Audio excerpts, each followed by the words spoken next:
Hi, my name is Austin Bagley, and welcome to today's webinar. I get to work with customers and our product teams to develop new experiences that will help you accomplish your objectives. And I'm excited to talk to you about a few new experiences we launched at Live Europe. Now, before I begin, this live conference was like no other.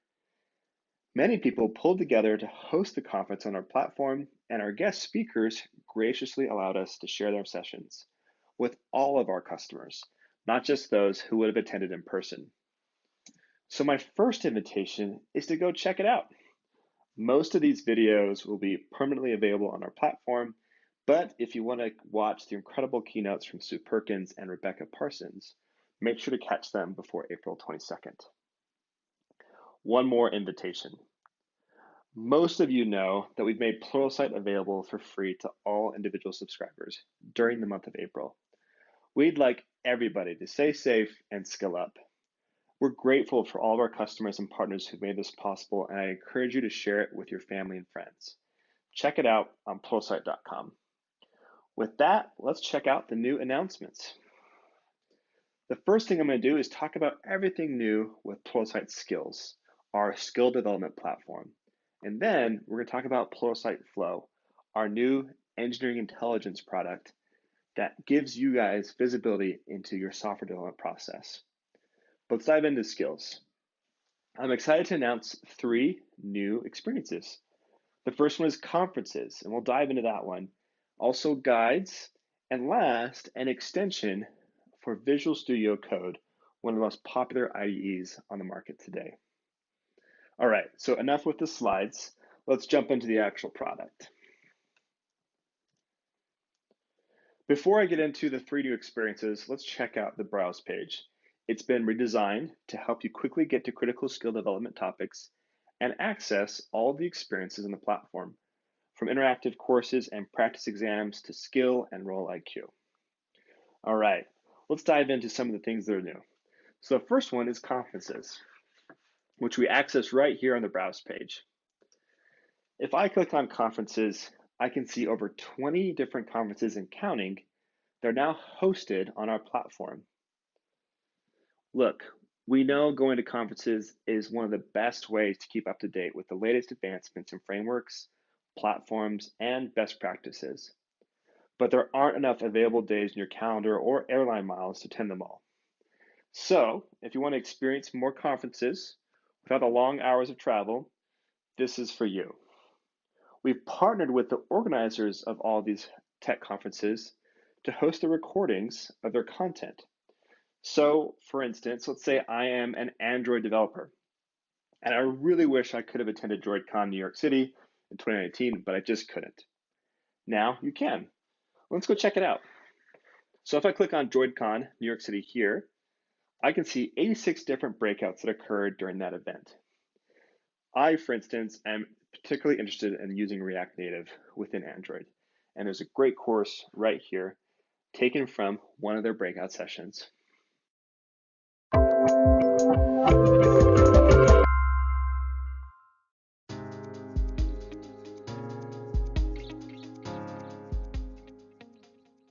So my name's Richard.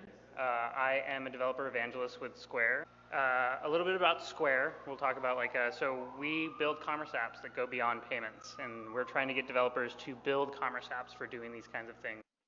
Regardless of which session you choose, conferences are a great way to keep tabs on what's new and find inspiration from speakers at the forefront of technology. If you're hosting a lunch and learn, try this out. You can even stream conferences from meeting rooms using our Apple TV, Amazon Fire, or Roku app. Okay, now let's talk about guides. We've all been there. You're working on a project and you get stuck on a tough problem. For example, your Nginx server won't start, or a container isn't behaving the way you expect.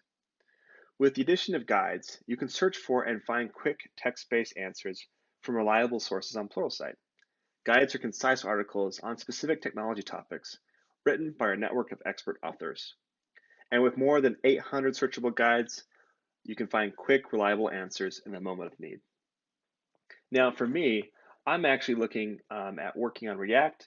And so let's go actually look at React hooks. Here's a great article right here.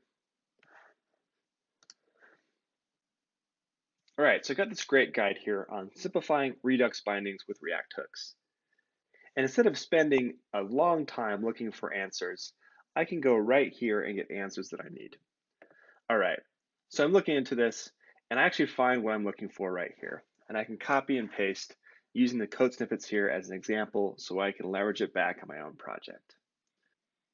With guides, you and your team have a new way to quickly solve technical challenges wherever and whenever they crop up. Okay, so the next one actually isn't in the browser at all. It's within Visual Studio. So let's pull up one of my recent Visual Studio projects. I'm working on a actually React course within Pluralsight. And what we've done here is we've actually developed a extension of VS Code that allows us to highlight relevant content based on what you're actually working on. This way, you don't have to go away from your project to go look for skill development opportunities. Instead, you can find opportunities to answer your questions right where you're working. Now, we're doing this through a number of ways. We're looking at file extensions, so we understand what languages you're using. Also looking at your dependencies to see what other tools are being included in your project. So in this instance, we're picking up on the fact that you've got Docker going on and a number of things around React. And so if I'm looking for a specific insight around something I'm working on, I can go and leverage this right here on the spot. And so if I pull into React, I can see a number of courses. I see a React path. I'm actually working on test-driven development. And so I can go and access the content of this course directly through VS Code. Now, we won't watch this course, but we'll go back.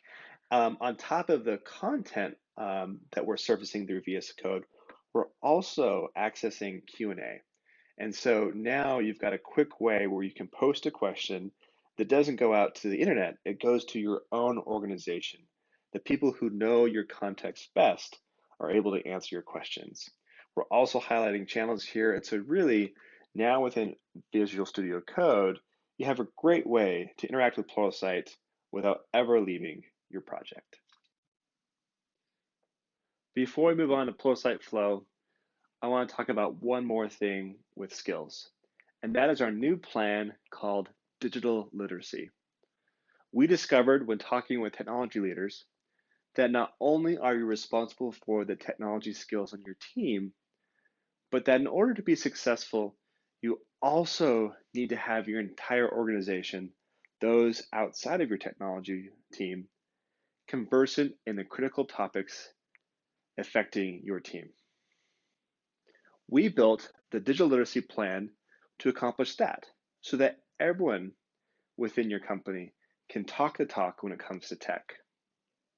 Included in this plan are 50 plus expert-led courses aligned to topics like cloud, security, artificial intelligence, machine learning, and data literacy. On top of that, there'll be learning checks, which are short self-paced evaluations so that everyone can evaluate how well they're retaining the information that's critical to them being able to understand the opportunities afforded via your digital transformation. And last, of course, we're providing insights into usage, hours spent learning, and a leaderboard of top users so that you can encourage digital literacy throughout your organization. Okay, let's move on to Pluralsight Flow. For many of you, this is a brand new product, and for some of you, this has been instrumental in providing visibility into your software development process. So let's jump into the application and look at some new experiences we just launched that not only extend your visibility into your team, but also leverage data from Pluralsight skills for the first time so that you have one place to manage skill development and engineering effectiveness. Okay, so we're back in the product, but we're still in Pluralsight skills. The first thing I want to talk about is our new application switcher.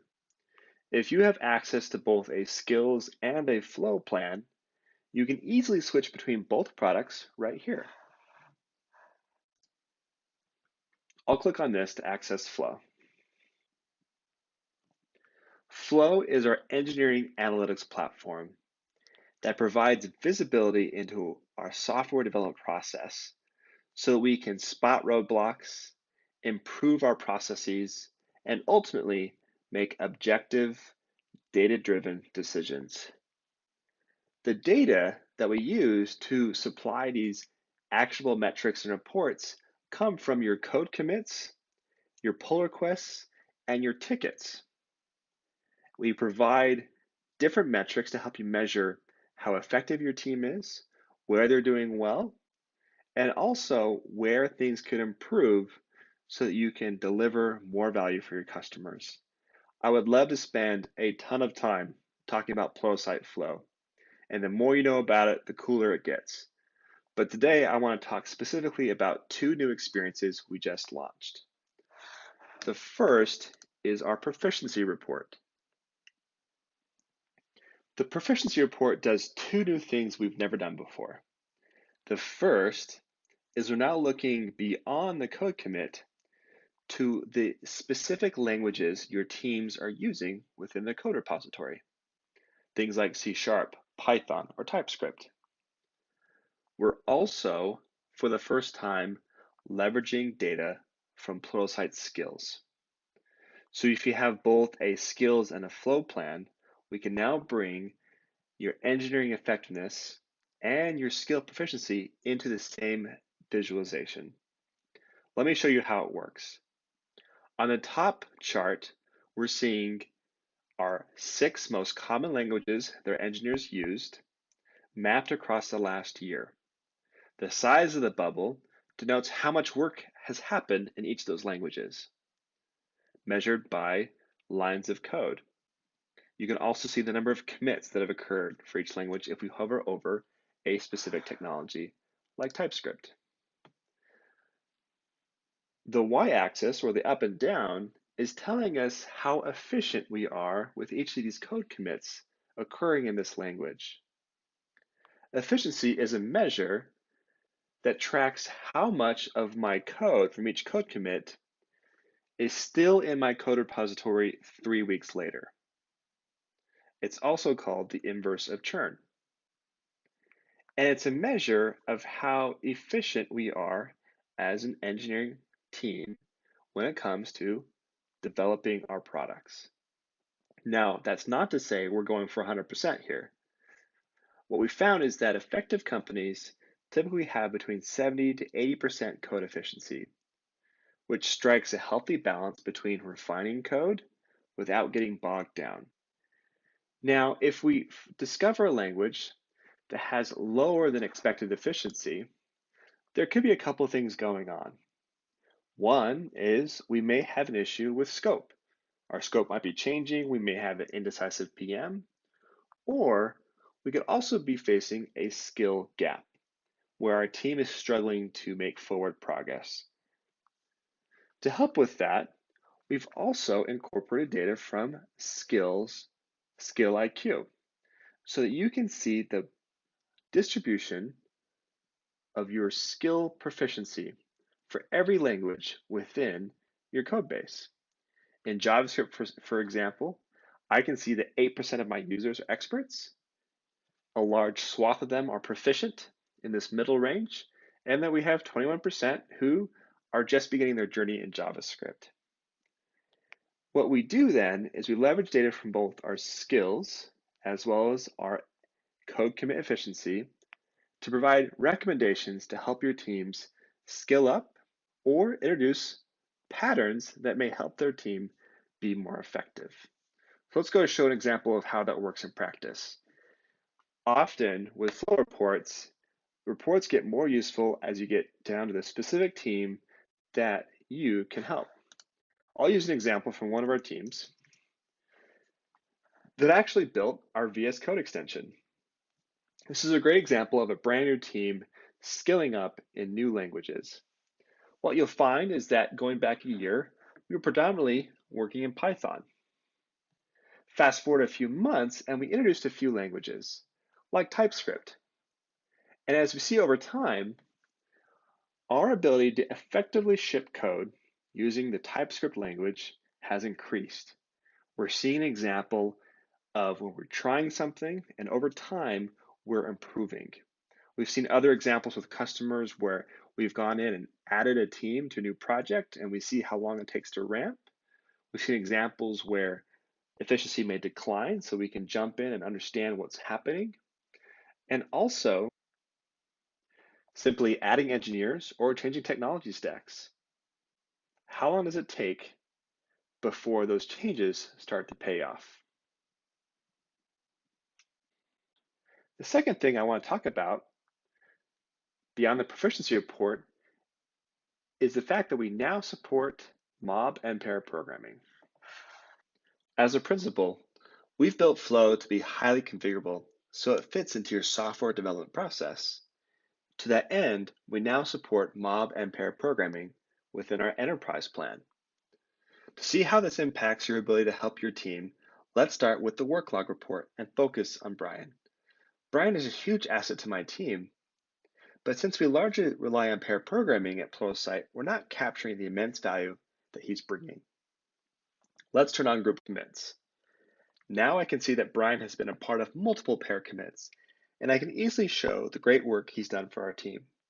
And this is throughout Flow, so I'm seeing a better indication of our coding days, commits per day, and impact per developer, making it easier to set targets and improve as a team. Pluralsight is committed to helping you and your teams keep up with the pace of change and upskill anywhere at any time. With Pluralsight skills, you get the most authoritative answers, the most skilled coverage, and the most robust platform. With Pluralsight Flow, engineering leaders get a detailed view of team and individual work patterns so they can identify coaching opportunities, adjust processes with confidence, and advocate for their team's success with facts instead of feelings. Log in today. We can't wait for you to try out these new experiences. And please tell us what you think. Before we go to questions, I have one more invitation, and that's to join us on Tech Skills Day on April 23rd. This year, we're hosting a virtual event that will feature the same caliber of speakers you'd pay thousands to see at your favorite tech conferences. Join us live that day for interviews with influential people in tech, including Andrew Gang, Scott Hanselman, Chloe Candon from Microsoft, and Eric Daimler, AI expert and former White House Innovation Fellow. We invite you to host virtual viewing parties and host challenges on that day to encourage your team members to focus on their skills. Check out the website here on this page to learn more and get assets that you can use within your team to really make this an incredible day all around Tech Skills Day. And with that, I thank you for your time as we talk about the many experiences that we just launched at Live Europe. And I'd love to hear from you any questions or comments you have.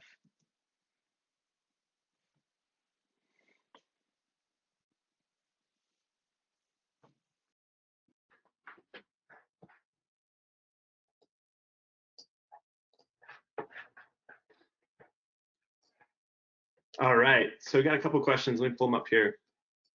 One of them was around the browse page. We have someone who couldn't see it, so if you cannot see it on your browse page right here, so click on browse up at the top of the screen, and then over here on the right is guides. If that doesn't work for you, it may be a caching issue, and so feel free to use this URL right here, which is app.pluralsight.com/guides. The second question we had is, we have a lot of conference content, numerous breakouts. Is there a way to, get to specific content? If I don't know what I'm looking for, and you're absolutely right, there is. I can actually search for content, and we'll pull up conference content as well. So, for instance, let's use React hooks as an example. If I go search for that, I'm obviously going to see some video courses here using React hooks. But also, if you notice right here, we pulled up a pretty cool breakout session at that conference in 2019, Hike Through Hooks and Suspense in React. And so, yeah, it's a great way to utilize conferences via search, not just through browsing, names that you're aware of. So definitely check it out. Definitely a fun one to go and try out. Okay, so what day time is the Tech Engineering Conference in April? So question on that. So I'm going to go back to a slide just to give you a chance to check it out because this has more details.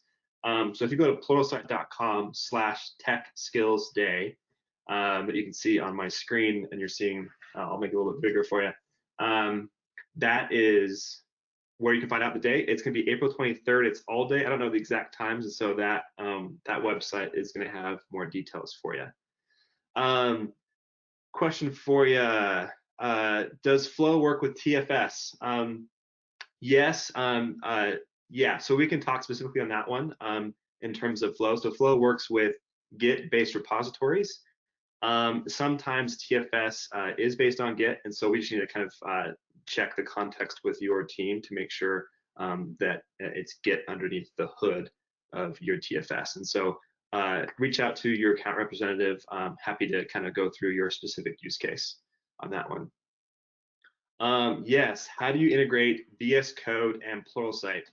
That was a great one I missed. I should give you kind of where you download it. So I'm going to pull up VS Code right now, not on Wikipedia.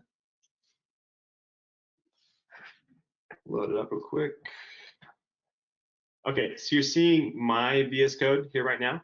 If I go to extensions on the left and search for Pluralsight, it'll come up. Obviously, I've already downloaded it, so I can access it here. Now we're constantly developing new experiences using some new APIs we've built that we're using internally as well as that are available to you as customers. You can see that we're trying something new here, and we can talk more about that going for a different webinar. So this is how you get to the Pluralsight VS Code extension, and you would install it right here on this screen. So I'll go back to Chrome here. All right. On the proficiency report, I'm not seeing the skill levels of my team. What percent of my team is beginner versus advanced? Is my instance possibly not updated with the latest version? A couple of things there. So if you currently have a Flow plan that's on-prem, the proficiency report is not going to integrate with skills just from the nature of your data being behind your firewall. But if you're using one of our cloud versions, whether it be Flow Enterprise or Flow Plus, it should be available. It works out of the gate if you're using the same plan ID for both your skills and your Flow account. Often that may not be the case, and so we can do some manual connections. We have a short data addendum that we'll have you guys sign just so we can share data between both plans to make sure I've approved that, and then we can get that going for you. So please reach out to your CSM, and if they don't know, like, have them reach out to me, Austin Bagley, and we can get you hooked up to make sure you're seeing skills within your proficiency report. Question, is Flow a separate subscription to our membership? It is. So when we purchased Get Prime and rebranded it as Pluralsight Flow, we became a two-product company. And so Skills is our core product that we've had since 2004. And you have access to that, I assume, from the question. Flow is a separate product. And so we can definitely talk to you more about that. If you want to learn more, typically it's a 20-minute demonstration with your engineering leadership team. And then we go from that to a trial where you actually can use Flow with your own data and understand how that it can impact your engineering leadership within your organization. I definitely encourage you to give it to schedule that meeting and really learn everything that Flow can do, because what I did definitely doesn't give it the credit it deserves. This is a great question. Will conferences be available through Deep Link LTI launches? Let me go check on that. I'm actually gonna write that one down, and I'll try to get back to you on that one. So that's a great question in terms of, is this available to the LTI integration? I would presume so. Let me just double check. Let's see.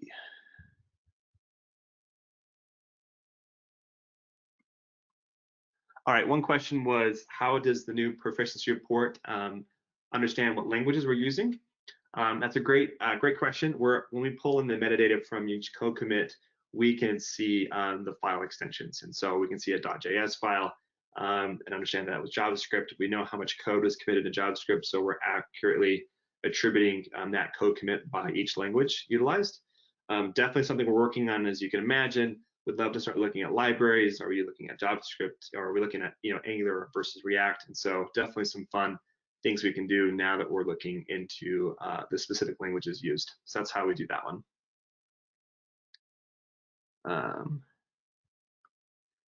So question on learning checks. We talked about it via the digital literacy new plan. So learning checks are still where they are today for existing courses. And they will be included on the courses that we're launching for digital literacy. So they're still in the same location.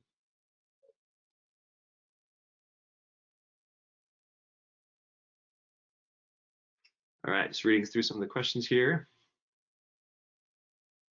Does Flow interact with skill and role IQ? That was a question. And that is absolutely. So if you saw in that proficiency report that we looked at, we can actually, if you have both a skills and a flow plan, and we link them together, you can go look at the distribution of your skill assessments or skill IQ for every single language by team. One thing to note is that we are using, there's a team definition in Flow that's fairly granular to help us, guide reporting and metrics for engineering. And so we actually use that definition of a team to go and look at your skill IQ assessments. And so yes, we do integrate with skill IQ. We don't integrate right now with role IQ. That being said, you can utilize both platforms, the data from both products, and also utilize our rich API that is available for both Flow and Skills if you want to do some combined reporting across both products. All right, another question, is the VS extension a separate product?